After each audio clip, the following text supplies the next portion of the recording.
വിഷ്ണു, ഈ പരസ്യത്തെ സംബന്ധിച്ച് ഉള്ള വിശദാംശങ്ങൾ എന്താണ്? ഇത്തരത്തിൽ ഒരു പരസ്യം നൽകാൻ തെരഞ്ഞെടുപ്പ് കമ്മീഷന്റെ ചട്ടങ്ങൾ അനുവദിക്കുന്നുണ്ടോ?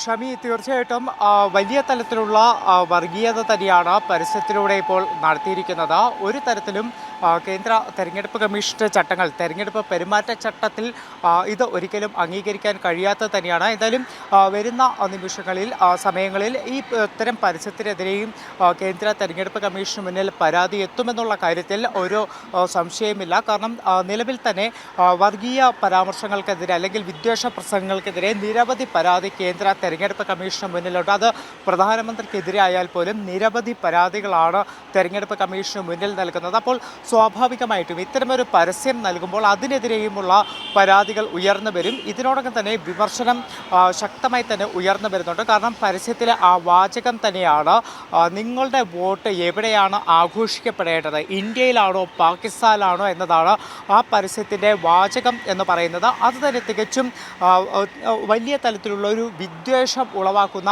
വാചകം തന്നെയാണ് പരസ്യത്തിൽ ഉൾക്കൊള്ളിച്ചിരിക്കുന്നത്. എന്തായാലും ഇതൊക്കെ തന്നെ ഞാൻ നേരത്തെ ചൂണ്ടിക്കാട്ടിയതുപോലെ BJPയുടെ ഭാഗത്തു നിന്നും വലിയ തലത്തിലുള്ള വിദ്വേഷ പ്രചരണം തന്നെ ഉയർന്നു വരുന്നുണ്ട്. ആ വിദ്വേഷ പ്രചരണം എന്ന് പറയുന്നത് ആദ്യ 2 ഘട്ടങ്ങളിൽ വോട്ട് ശതമാനം, പോളിംഗ് ശതമാനം കുറഞ്ഞതിൽ നിന്നുള്ള ആശങ്കയിൽ നിന്ന് തന്നെയാണ് 3ാം ഘട്ടത്തിലേക്ക് കടക്കുമ്പോൾ ഇത്രത്തോളം വലിയ തലത്തിൽ വർഗീയത ആളിക്കത്തിച്ചുകൊണ്ടുള്ള ഒരു പ്രചരണം നടക്കുന്നത്. ഷമേ, വിഷ്ണുവാണ് ദില്ലിയിൽ നിന്ന് വിവരങ്ങൾ നൽകിയത്.